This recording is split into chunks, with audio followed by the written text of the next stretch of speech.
We had 138 registrants. Maybe we're up to 140 by now. And as far as the synagogue Zoom program is concerned, that is absolutely a bestseller. So this is really it. So, Michal, you and I have had an opportunity to speak twice over the past number of weeks. The first time we spoke, I thought it was going to be a very brief and cursory conversation, last a few minutes or so, just to get the things ready for the program today. But you asked me to tell you about the synagogue. I wasn't anticipating that, and so I was a little surprised.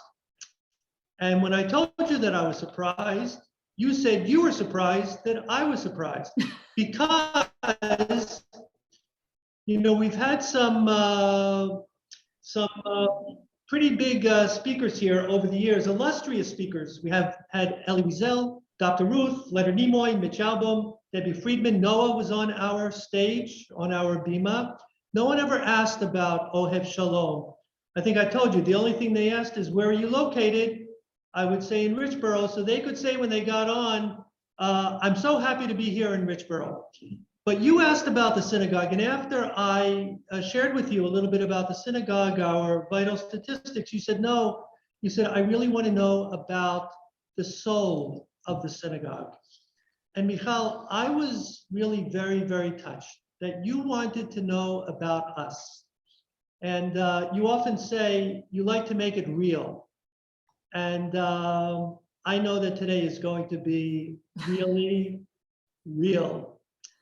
So for someone who doesn't need any introduction, let me just say that you are now the head of company culture and diversity and inclusion. And we're all about inclusion here at Ohev Shalom at TikTok Europe. I should tell you, Michal, that I downloaded the app for TikTok a couple of weeks ago in your honor. I'm not sure that I totally get it yet, but I'm enjoying it. And there's a young lady here in the States who was abducted and her life was saved because she did the hand motions of TikTok and she was discovered and she was safely brought home as a result of that.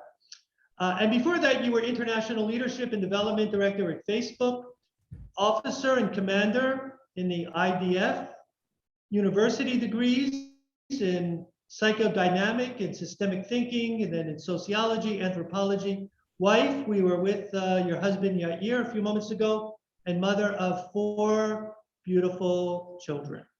So once again, residing in London. And by the way, Michal, being in London, could you send our best wishes for a refuah shlema to the Queen? I understand that there's a major program happening in England today. She can't attend it. Her back is hurting. I don't have the detail, but I was very impressed that Kate Middleton, Her Highness, was opening a new Holocaust memorial event, a few studios here. So I know that the royal family support us. That's great, great, great, great. So Michal, let's just open with this if we can. This is a question that people have been asking in our Thursday afternoon discussion group based on your book. And the question is, Michal, what were you afraid of? You seem to have it all. You've accomplished about everything one could dream of accomplishing: a loving marriage, as I said, 4 beautiful children, an exciting, successful career. What did you want to do if you weren't afraid? And if I can just add just one more part to the question is, what motivated you to take that first step across the narrow bridge? On that morning, when you Googled depression, anxiety, happiness in Judaism, which led to your immersion in Jewish learning, which you've integrated on a day-to-day basis, what motivated you to take that first step across the narrow bridge? Thank you, Rabbi Perlstein. And it is very special for me to be here with you today. It's 3:30 afternoon here in London, so it's a bit later than you for you your morning. And I just want to keep it real and just have a conversation with you.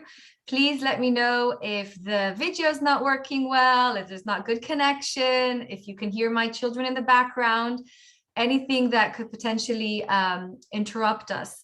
And I'm starting our conversation, Rabbi Perlstein. We already built trust between us, but I'm also immediately building trust with the hundreds of people on the call, either now or anyone that's going to watch it later on. And in order to answer your question, I need to tell you a little bit about myself.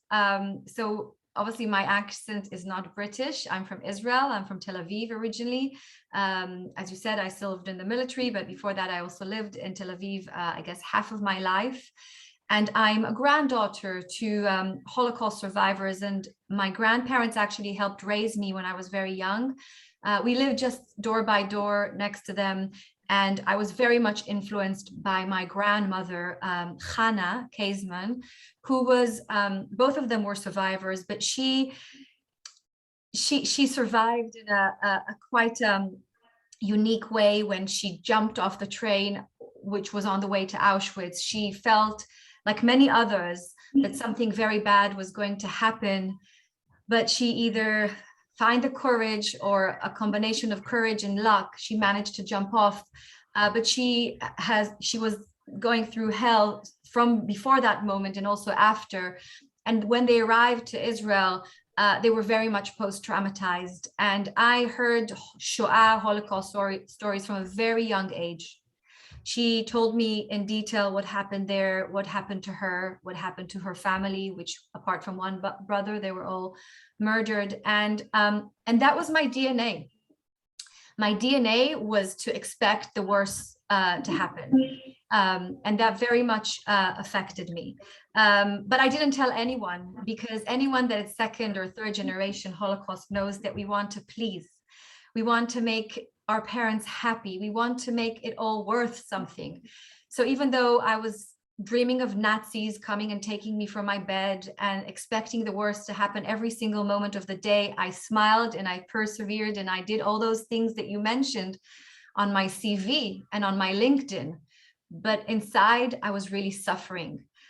It didn't help that my father was in a quite meaningful role in Israel. He was the head forensic pathologist of Israel for about 20 years, and he had seen many things. And I, through being his very close daughter, saw very difficult things as a young child, including dead bodies and things that are not appropriate for a 5-year-old. But that was my bag. And each of us on this call, we each have our bag. My baggage filled me with fear. But I knew I had to carry on. And as you mentioned, I served in the military and I was an officer, and I actually did some stuff that was quite, I don't know, not extreme, but challenging, responsible for many, many other women. And after the army, I had a bit of a, maybe breakdown. I couldn't do it anymore. And I started going to therapy. And I went to therapy for a good 15 years, and I tried to fix myself because I was sure that I was damaged for life. I couldn't enjoy relationships. Of course, no one knew about this, but I couldn't enjoy life. I couldn't breathe. Now I'm not breathing because I'm excited, but then I couldn't breathe because I was anxious.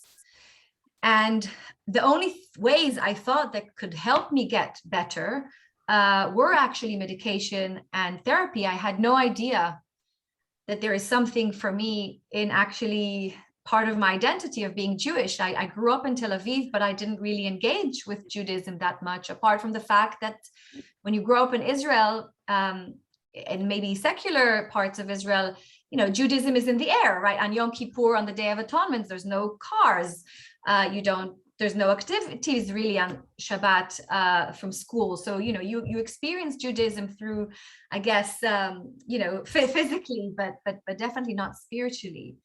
And when I moved to London, again, Judaism didn't play a big part for me, but it was a very low point that I hit when I turned 38. As you said, I already had 3 children. Now I have 4, thank God. I was at 38 and I was worried about myself. I had very bad thoughts. I was also very ashamed of myself. I had all these things that I worked hard for, degrees and family and a partner, but inside I couldn't, I found it really hard to live. And when I reached that moment at the age of 38, when I said something needs to change and I'm not going to find my healing in the therapy room. And that's when I went to social media. I went to Google. And for some reason, on a Shabbat in the morning, I Googled a few words. I Googled depression, anxiety, and fear. But I also Googled joy and happiness. And for some reason, I also Googled Judaism. And this Google search came up with a result that led me to a lady that studies the connection between joy and living meaningfully and Judaism. And I reached out to her, and that's where my discovery started. And this was 8 years ago. And here we are today. And here we are today. With a bright smile on your face. Absolutely. So, you know, Michal, you said in your, I'm just reading something that's on the screen. Yeah. So you said that this has all made you a better parent. So can you tell us about that and how being immersed in Jewish wisdom can in fact make one a better parent? I'm sure your kids feel exactly the same way, that you're a much better parent today. And while you're talking about parents, though you're not nearly old enough for this, maybe a word or two for grandparents amongst us that are with us. My parents tell me that being a grandparent is the best thing ever. And, you know, my parents and I, we had a tense relationship for many, many years. And actually, when I was going to therapy, there was a lot of blaming them and using the terminology. I know I have an unfinished business with my father, and there was a lot of difficult moments. I am blessed today to have the privilege to go kind of full circle with my parents and have a different relationship with them. And so that's as a daughter, and I will always be a daughter, right? But I also understand the deep meaning in being a grandparent, which for them, and I don't want to speak on behalf of my parents, it's a correction. It's an opportunity for them to be who they couldn't be for me because they were raising me in a survival mindset. Now they're more comfortable in their skin. My mother says that she only started living at 60, really understanding who she is. So now with my children, they can be a different version of themselves, and they really like it. So I want to talk about parenting, but I also want to say, what is this thing that I discovered? For anyone that didn't read the book or is planning to read the book or wondering, is it even worth reading the book? What I discovered is that I thought for many years that Judaism is what you look like, what you wear, what you're allowed to do, what you're not allowed to do. I saw more the rules and regulations of Judaism. And I had no idea that Judaism, it's about the soul. It's about this unique essence, this godly soul that we all have, everyone on the call and everyone that will going to watch this forever. We all have a godly soul in us. And regardless of what happened to us in life, mistakes that we made, things that were done to us, our soul is always as pure as it was. And that gave me a lot of hope. And I learned that the Jewish way of living is about looking forward. And I learned that the Jewish way of living is about being afraid, but then overcoming fear. And I fell in love with that.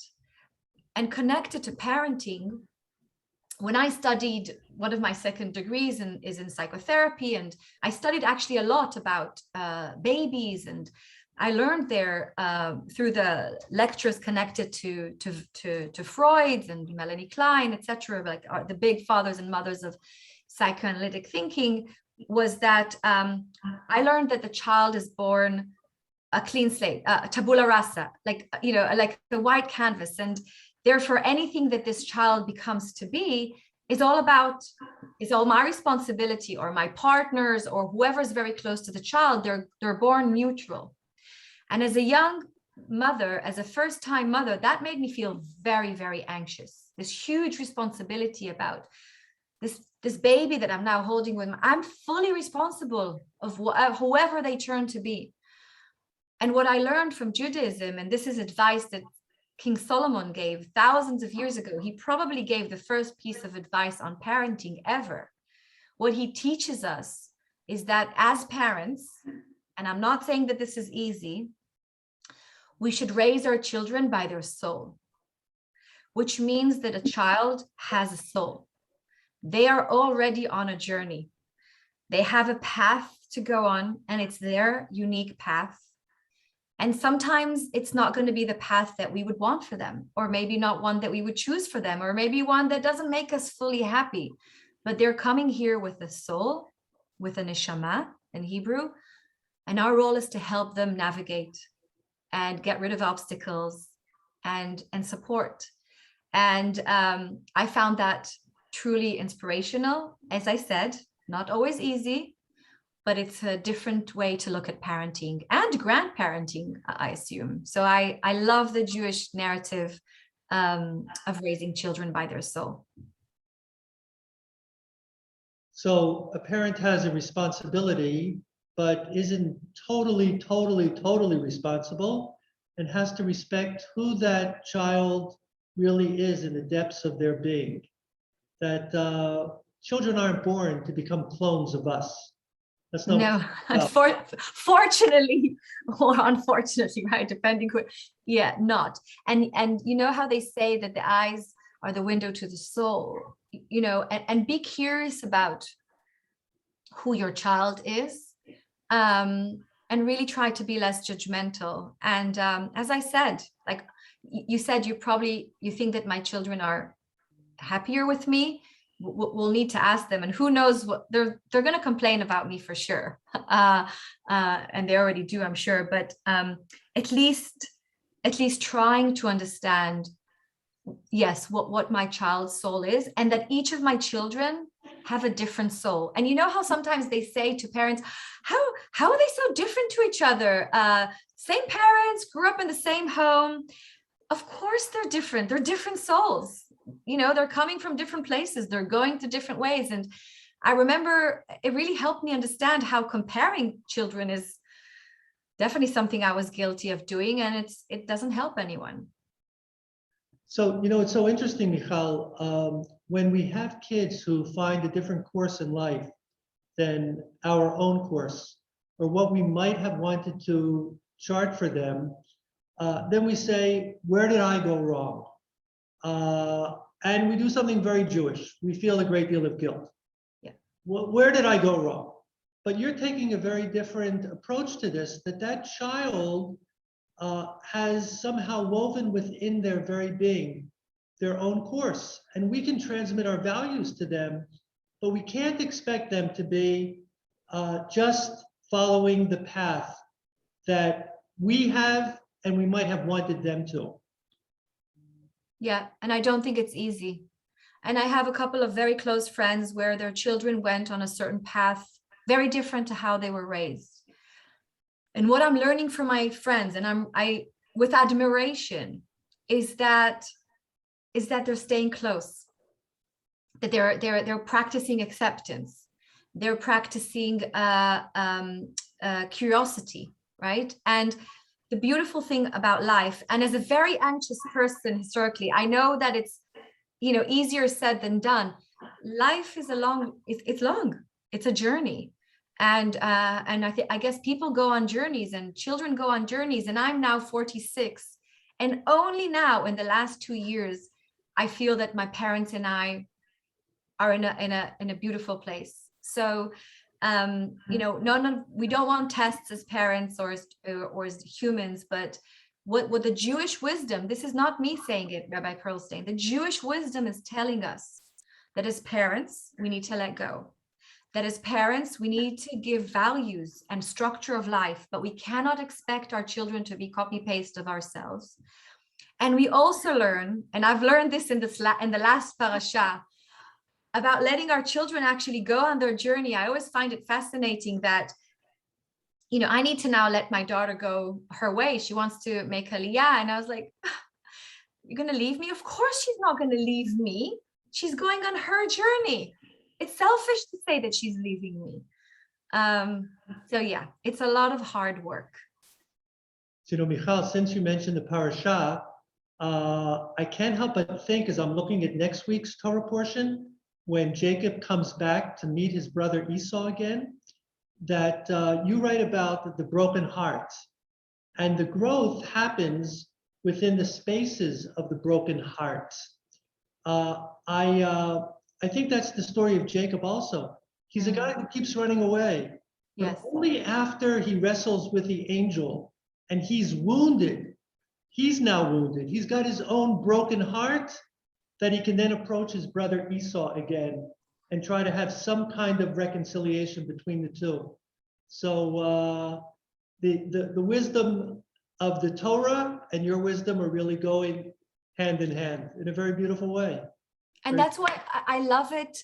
I don't know, for some reason, the parasha this week, this Shabbat, and as you said, next Shabbat, I couldn't sleep this Friday night. We were speaking about the parasha and, you know, as the dream and the angels and the ladder, and I couldn't sleep on Friday night. I woke up in the morning and I said, normally I sleep very well on Friday night because that's my, like, I help myself with alcohol and, you know, we you know, it's like a bit of a, you know, beautiful night, Friday night. But so for some reason I couldn't sleep, and I was really thinking about this experience, as you said, about running away and breaking and how much disappointment Yaakov had. And then, yes, it connected to, and I share this with you, Rabbi Perlston, I was raised for perfectionism. I was expected, I don't know if it's because, I don't want to say who got it into my system, but I always thought I should be perfect. And because I had these very, very negative, dark, sometimes self-hurting thoughts in my head, I thought I was damaged and broken. And because also a couple of people hurt me in my life, I thought I was broken and therefore really anything but perfect. And that made me feel uncomfortable and ashamed and also scared. But when I learned the beautiful idea in the Jewish wisdom, which is there's nothing more complete than a broken heart, it changed my perspective on brokenness. And actually, I learned that being broken is being whole, wholesome. It's being it is being perfect. It's being complete. And I can't remember exactly, you know, who said it, that actually you cannot reach a certain level of being a leader as a Jewish person unless you're broken, unless you broke. And I also think unless you feel this sense of brokenness, how can you be empathetic towards someone? So yes, it's very important to remind ourselves that being broken is being complete. And also very important to remind ourselves, you know, today is World Kindness Day. I love this day. And you mentioned you were very kind in the beginning to say, you know, all these things about my degrees and these things, but we never know, or not degrees, you know, you have this and really beautiful things in life, but we never ever know what lies behind the, you know, the makeup or the, you know, the good hair day or whatever. We'd never know what's going on in people's hearts, and if their hearts are broken at the moment or they haven't recovered from a breaking. And knowing that being broken is being complete, and actually growing a community that lives through that value is very good for mental health and well-being, which, as you know, is something I care about deeply. So the book is all about Jewish wisdom, Michal, but Judaism, as you also talk about, is very much of a behavioral-oriented way of life. So can I ask you about your own Jewish lifestyle? We've just learned one thing, that you like to imbibe on Friday night. So how is that part of a Shabbat experience, and how does Judaism function on a day-to-day basis in your life? Of course, you can ask me almost everything. I told you, I feel very comfortable with your, we have this kind of, you know, chemistry and understanding of each other. So as you said, I believe that Jewish wisdom is universal wisdom. I think it's just almost like this beautiful, I don't want to say secret, but almost unknown wisdom. And it is universal. You know, these ideas that I write in the book could be applied by anyone and everyone, regardless of their faith, what do they believe in, anyone that wants to grow. So the book is a self-help book. It's not a religion. It's not about religion. It's about growing. It's about being curious, about being a better version of yourself, fulfilling your potential as a human that carries a soul inside.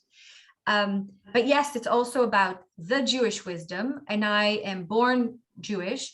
We never practiced Judaism in my house, in my home when I grew up. So I never saw Kiddush. We never kept Shabbat. It was, as I said, it was more of a knowing that we're Jewish, but we had a lot of respect for our faith. But as I became more curious about the Torah, and I started reading every week's portion, and I wondered, so what does this have to do with me? Like every portion I would do. So, okay, so I'm learning this, but what does it mean for me? What does it mean for me as a wife, as a daughter, as a sister, as a mother? I realized that there's like, people have been feeling anxious and fearful and jealous for thousands of years. Freud didn't make this anxiety thing up. People have always been feeling this way, and the Torah was created to help us navigate through these challenges. So I realized, like, this is marvelous. This is life-changing. I want to bring this to my life, where I live every day. I was working there at Facebook, now at TikTok. How can it help me be a better employee? How can it help me be a better leader? But then I also fell in love with a few practices in Judaism. And as you know, I shared with you between us in our one-on-one conversation, I love Shabbat. I think Shabbat, you know, there's a saying in Hebrew, Shabbat doesn't keep us. We don't keep Shabbat. Shabbat keeps us. In Hebrew is like, it sounds really better. But it's Shabbat keeps me balanced. It keeps me, more happier, I guess, because whatever happens with the week that I go through, and I work very, very long hours, and I navigate like everyone here on the call. I try to be this and that, and I care about being a community member. I care about being a professional. I care about what I eat. I care, but regardless of what happens, the Michigan madness that goes throughout the week, I know that there's going to come this beautiful time on a Friday afternoon, when slowly I will bring into my home and to my heart this holiness of Shabbat. And personally, I decided, together with my husband, in a very, very slow pace, to let go of technology on Shabbat, to put the iPads and the iPhones and whatever in the cupboard, and actually have 25 hours of us time. It's not always easy, and it took a minute to get used to it. When I say a minute, it took a year, but now I really love it. So I love practicing Shabbat. It's probably the thing that I love most. There's other mitzvot that I follow, but this one is the one that I feel most inspired by.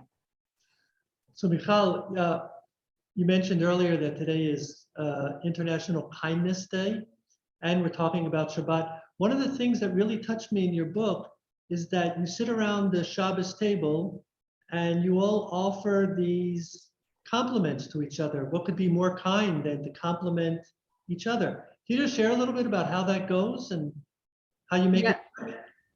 So we're a very normal family, right? So like when I tried to create this setting of sitting around the table with the children back then, there was the three of them, and it was a very different experience. It was Friday night, and everyone had to let go of technology, as I said, and we were kind of sitting. We did Kiddush, and it was like, okay, like, how are we going to run the show? There's like hours now to get through it, and we started arguing, the kids and this and that, and it became it wasn't pleasant. I also think that the kids just didn't know what to do with themselves, and it was boring. As you know, kids love use the word boring. And then my husband and I realized we have to do something about this. And Yair, my husband, gives himself the credit, so I'll give him the credit for Shlom Bayit, for peace in the house, that we came up with this idea called compliments game. And what we asked the children after Kiddush and after we ate the challah, we asked not just the children, but ourselves, to go around the table, and every person, every family member was asked to say one kind thing about everyone in the family. So let's say it's my turn. So I say something positive to Yair. I give him a compliment. I give a compliment to my 16-year-old, my 12-year-old, my 8-year-old, my 4-year-old. And the compliments could be anything from, thank you for canceling your meeting because you saw that I needed a hug, or thank you for giving up dance because mom had to take me to soccer, or whatever that was. And the children, especially the two older ones, they found it exceptionally difficult to say something nice about each other. And we said, so no dessert. There's time. Find something nice to say. And it took them months to wire themselves, not because they're not kind and nice children. They didn't have this habit to even think or express a kindness in statements and compliments. And then slowly, we all wired ourselves for this ritual, because it is a ritual that we've brought to our family. And at some point, I think 4 or 5 months after we were in this habit of giving compliments, my then, maybe he was 5, 6-year-old said, do you know, Ima, now it's so easy to give compliments because I see them all the time. I see goodness all the time. So it's so easy for me to share it. And that's what I wanted. I wanted to help them and myself wire ourselves to see good, because there's good in everything and everyone. And I'm happy with this game. Well, it sounds like a lot more than a game. It sounds like a life-changing experience. It's really, to complement each other and to then take it to see the goodness in the world. The Baal Shem Tov said that there are wonders and miracles all around us, but we take our hand and put it in front of our eyes and we don't see them. So to awaken your family to see the goodness in each other and then in others, wow, what a gift. And also at work, so I sometimes, I wonder, like at work or a community, how you have often a nice thought about someone, a positive, like a really positive complimentary thought that you have, something like you have this colleague and you always feel so at ease when you're speaking with them, or you have this colleague and you always feel like they empower you, like they give you more space to talk in meetings. I mean, not give you, but invite you to, or that person when you love their ideas, why don't you say, let's say that, let's tell that person, I love your ideas, or thank you for always including me in team meetings, or because people are having positive thoughts, but for some reason, they're not sharing them. So Michal, I just want to take a moment to make a note to everybody who's on the call with us. So folks who are either here or watching at home, one of Michal's central ideas is the idea of tzimtzum, of making ourselves smaller so there's room for others. So folks, I want to make mention that there is plenty of room for you to ask your own question and kind of take over. So if you would just send your message in a chat, it'll eventually come to me, and I can then ask the question that you most want to ask Michal. Michal, in the meantime, you mentioned before your book is a self-help book primarily. So the person who's read every self-help book that ever came out, so the question is, what is different about your self-help book than all the other self-help books? How can it inspire someone to grow and become and change where the others just didn't do it? I don't know all the self-help books. I do read a lot of them. I'll try to share why I wrote the book, and maybe that will answer the question. I discovered for my own personal life the beautiful ideas, the life-changing ideas within the Jewish wisdom. And I discovered a spiritual wisdom that helps you navigate life, navigate and help you with feelings of anxiety and despair and loneliness, things that I'm guessing many people on this call have been through in our lives because they're all so normal. I discovered that Jewish wisdom normalizes all of those. I discovered that we were never supposed to be perfect. And I wanted to share that message.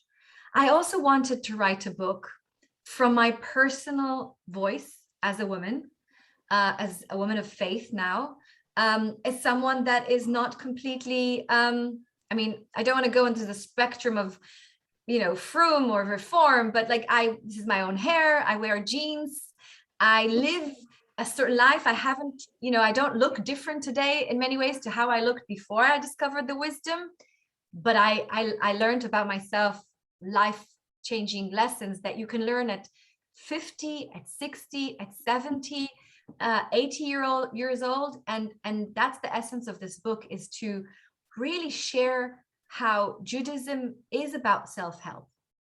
It is about growing, and it's also about falling. And it's also about falling and then getting back on your feet and starting again, or continuing the journey, because that's the story of the Jewish people. And that's where I hope the book can bring meaning to people. In the book, I also share my big belief, I would say, in Viktor Frankl's work. That I when I read the book Man's Search for Meaning, and I know you and I read the book, Rabbi Perlstein, the small but mighty book of Man's Search for Meaning, it changed my life. His learnings that meaning is finding your meaning is a way to overcome fear and anxiety, also changed my life. And I realized that Judaism is about finding meaning, that each of us, each of our souls is here to do something meaningful. Unless we had something meaningful to do, we wouldn't be here. So I found that very empowering. And I want to share that message. I want to share that message with younger people, when people that are starting this life experience and sometimes are feeling overwhelmed. This is my mission. So one of the words you use in your book is a word that I love, love, love. It's the first question that God asks to Adam and to Eve. The question is Ayeka, where are you? It's not a geographical question, it's an existential question. So you've shared a tremendous amount about where you came from on this journey. So at this moment in life, Michal, Ayeka, where are you and how are you? As you said, it's an existential question and not a physical question. Where am I? I am grateful for this discovery, and I'm grateful for an opportunity to meet with communities like all of you. And I want to share this message with the world. So that's where I am.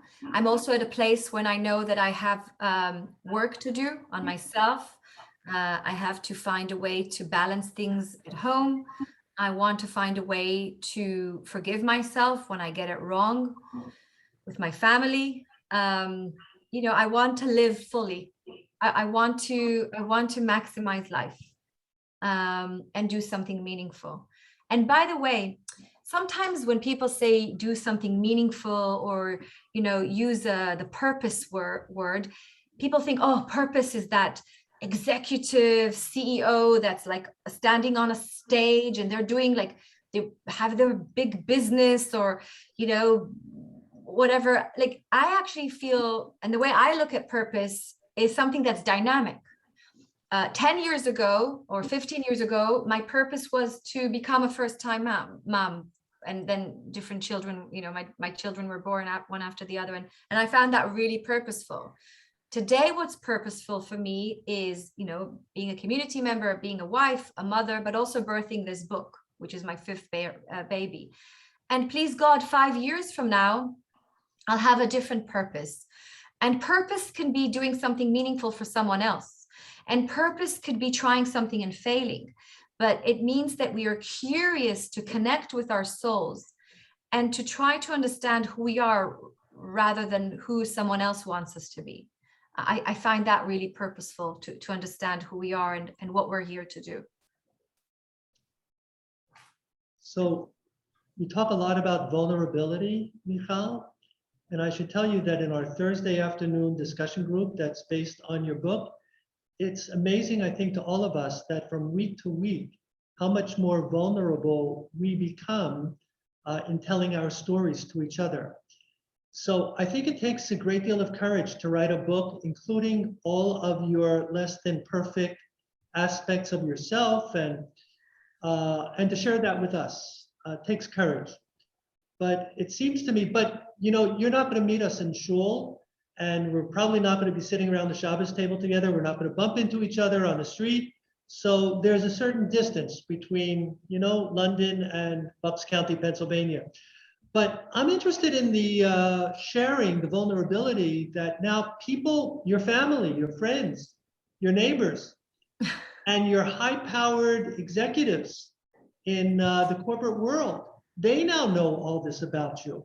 I mean, that's courage with capital letters. How is that working? Are you paying a price for that at all? Oh, I lost a lot of sleep before I pressed the send button to my publisher. I won't lie. It felt, you know, especially since I was someone that was working on, you know, their persona and brand or whatever you call it. It wasn't easy. I'm not going to lie.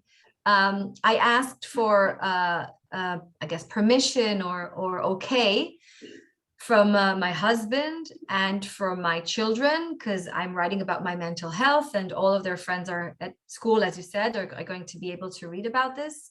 I asked permission from my parents. But then I decided to go for it because I thought that there is a problem in this world when people often, they don't often enough share their vulnerability. And sometimes they'll share their vulnerability, but like it's like 20 years after. And then it was like, I'm very familiar with this world of dealing with mental health challenges. And I wanted to tell it now.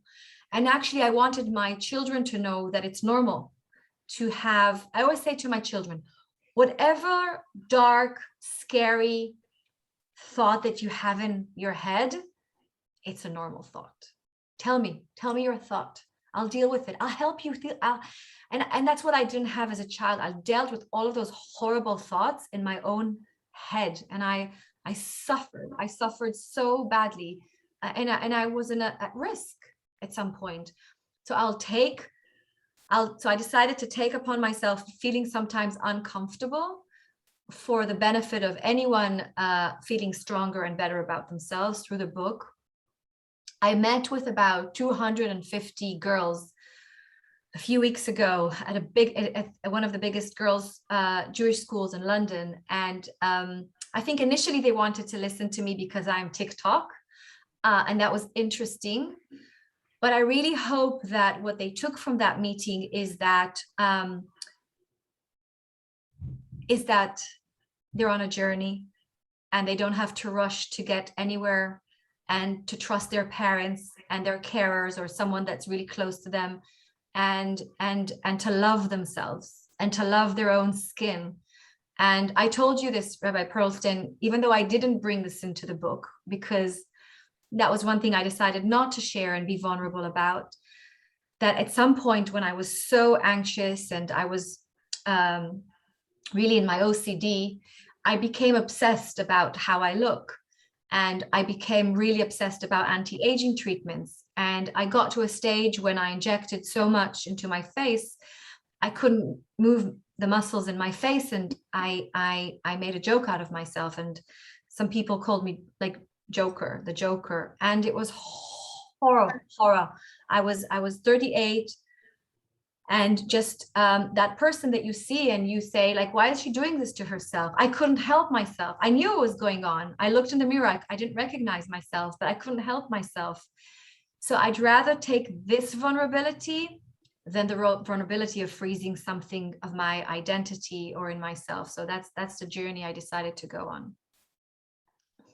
Wow, wow. So the questions are coming in fast and furious now. Can you talk a little bit about the message and mantra behind you? What would you do if you weren't afraid? Yes. How does this guide you? Oh, I didn't share the why is this the name of the book? Of course. So it was really special when I discovered the Jewish wisdom and Chassidut. You know, I love Hasidism, which is about really how to deal with life. And as we know, for many generations, Jewish life was all about challenge and struggle and overcoming them. And the whole idea of the Jewish wisdom, as we said, is actually overcoming struggle, but knowing that struggle is also a vehicle for growth, fortunately or unfortunately. And so at the same time, when I discovered these beautiful ideas of Jewish wisdom, I started working for Facebook in London. And on the first day when I joined Facebook, the company, I entered the whole reception and I saw this poster on the wall. And it said, what would you do if you weren't afraid? And as someone that was always afraid to fail, to not be good enough, to not be pretty enough, all the failures that you can think of, I suddenly started to work for this company that internally is asking its employees to think about what would you do if you weren't afraid? So they acknowledge the fact that we're afraid. And internally, Facebook, when I was working for the company, it had a very, very positive culture, a very culture about believing in yourself and trying harder. And so that's why I chose this mantra. It's actually a Facebook mantra. It started also from the book, I think, Who Moved My Cheese, which is all about acknowledging the fact that we all are afraid, but how interesting it is to think about what would we do if we weren't afraid. Because the fear is this obstacle to get to that beautiful thing that's on the other side of the fear. And I love that. So, last time we spoke a few days ago, I mentioned to you that today's really about you being with us. And it's not about me sharing the platform with you. They hear enough from me as it is. And somehow the gods got word of that, and that in the beginning, from here, you didn't see it, but from here in the sanctuary, the feed was very shaky, very shaky. And I thought, up to Lucas, it has to be happening right now. So we have with us here an executive at Comcast, and she came over and she turned off the video feed from me. So that's why no one has seen me all this time since we started. So, Gamzu Tova. It was evidently the way it was made to be. I want to just read another. This one seems very touching. Michal, I am the grandchild of survivors with a history of anxiety that is driven professionally and challenged by the dynamics of a survivor family. I am also heartened by the do-over component of seeing my parents as grandparents. How do you recommend starting that healing conversation? With a small step, and thank you for the person that writing this. I think that it's like, I really believe in taking one step at a time. And sharing that you're taking one step. I'm a big believer in communicating what goes on in a person's head, explaining, giving context. So I think anything that has to do with connecting with survivors or with first generation through being a second generation or a third is about saying, I want to reach out to you on this because, or, taking it, being very thoughtful. Because I had grandparents from both sides were survivors. One side didn't want to talk about it and the others didn't stop. So I think it's so individual. And also being really empathetic to the fact that maybe sometimes it's good not to talk for certain people in a certain stage of their life, and just to hold your hand or look into your eyes is also healing. We're all so very different. And I also want to say that Jeffrey was, I believe it was Jeffrey that just wrote about fear and like how fear can be a good thing. And yes, Jeffrey, I want to make the difference between fear and anxiety. There's an element of fear, as you said, that is for our survival, right? Like if a snake is chasing me, or a lion is about to, jump on me. I don't know actually what's recommended to do, but it's definitely not about, it's a good fear. Like this is dangerous, right? And the same with coronavirus, right? We had to be fearful, because if not, we wouldn't have put like a mask on or social distance ourselves. So, some fears, there's a reason we are fearful, because it helps us to survive. What I talk more about in the book is about the fear from the fears. It's about the anxiety. It's about what if, and mainly things that are done connected to confidence or to your ability, the being anxious about that thing that could happen. So I share about my anxiety about letting my kids going on school trips and really not letting them go, because I know that there's going to be an accident in the car, in the shuttle, or I know that someone's going to kidnap them. That fear, I had to overcome it. It doesn't mean that I have a guarantee that everything's going to be okay. And I wish life and I wish Hashem gave us guarantees. But what I learned is that the only guarantee I have is to be and do my best. But I can't control the world. I can't even control the people around me or what happens to them. And that let go, in my experience, takes some of the anxiety down. Michal, we're going to be wrapping in a few moments. I don't know if your assistant Hani is on with us right now, but I sent a question to Hani on Friday afternoon. She's in New York, so it was still Friday afternoon here. And she wrote back to me, I found this to be so beautiful. She said, I can't ask Michal now because she's already brought in Shabbat, about 5 hours ahead of us. And there's something very beautiful about that, that Jewish life is that meaningful and that important. And you already said it, that you turn off all electronics and whatever. But can you just thank Hani for me? She's been great. And we've had a lot. Of course. I have a feeling that she's on, and so is my husband, and maybe my mom as well. But of course, I'm blessed, like many of you here are, with a group of people that we're part of something that is bigger than us. And I think that also, reminds me of the idea of community that I spoke with you about, Rabbi Perlstein. And that's why I almost like interrogated you about your community, right? I wanted to know, like, tell me about the people and tell me about what they do and what they care about and where they live and how do they bring to life their Judaism, and about interfaith in your community. And one of the reasons I wrote the book is because I think the ideas in Jewish wisdom can be brought to interfaith families, and everyone can feel included. So thank you, Hani, for respecting my lifestyle and my own boundaries. And by the fact of mentioning boundaries, I think boundaries are good. When I was interviewed, thanks to you, for this weekend as newspaper, the interviewer asked me, Jared asked me, like, so, but isn't Judaism about lots of boundaries? About things that you don't do, you have to need to commit to it. And I said to him that I need actually to commit to things to make them part of my life. So the boundaries, or the potential boundaries in Judaism, are good for me, because then I feel safe within those boundaries. And Shabbat makes me feel safe, actually. It gives me clarity. Well, we're running up against the boundary. We said that we were going to conclude at 11:25 so that parents here would be able to pick their kids up from Hebrew school. They're going to be dismissed in just a few minutes. And I promised myself, Michal, that I would not ask you, what's the title of your next book? So we've run out of time. I can't ask you, and we'll see when it comes out. We'll see.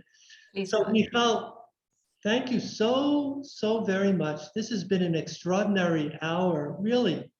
Really, it's just, I have, and I'm sure we all have, just taken in so much from you, your words, your wisdom, the passion that you put into what you say, which says that it comes from the heart. And since you quoted a Hebrew phrase about Shabbat, you know, the Hebrew phrase, I think you mentioned it in the book, that what comes from the heart enters the heart. So I think all of our hearts are better right now than they were an hour ago. So God bless you, Michal. Continue to do the great work that you're doing and really bringing a new pathway of life to so many people. And I just want to mention for everybody that's here, today's program is really like, folks, an Oprah program. You all walk home with a gift of one of Michal's books, and they're outside in the Grand Hall. And to the congregation, not this Shabbat, but the following Shabbat, which is Thanksgiving Shabbat, the books will be out for anyone in the congregation that would like to come and get a book and read it. And I said to Michal the other day that I've been reading the book now for the second time, and I'm taking much more time on each chapter. And it just, the wisdom, the more time you take, the more you get out of it. So please come, those of you who are here now, and for the congregation, next Shabbat of Thanksgiving. And also for many of you, I know many of you already bought Michal's book, so come get another one and give it to someone as a Hanukkah present. They deserve it. So Michal, thank you so very much. This has been a great. Thanks. Toda rabba. Thank you, everyone. Have a beautiful Sunday and rest of week. Thanks, Michal. Be well. Thank you. Bye-bye.